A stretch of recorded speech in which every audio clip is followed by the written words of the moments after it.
politics of elimination.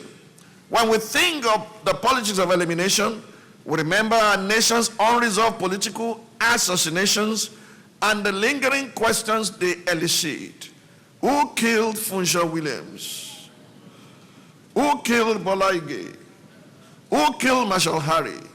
Who killed Victoria Chintex?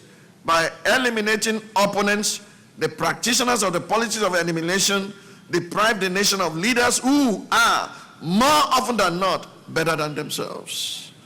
Number 10, politics of entitlement. This is the Emi Lokan type of politics that insists on one's turn even if circumstances do not align. Politics of entitlement also manifests as perennial candidacy, not with the intent to serve, but to gratify long-term personal ambitions.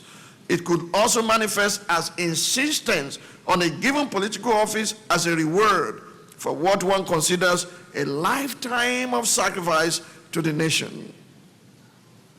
Politicians with a sense of entitlement evade political debates. They do not consider it imperative to communicate with the electorate. Entitlement politics will breed an imperial presidency that is distant from the people and has no sense of responsibility or accountability to the people. Such imperial governance will slide towards dictatorship and will be intolerant of dissent.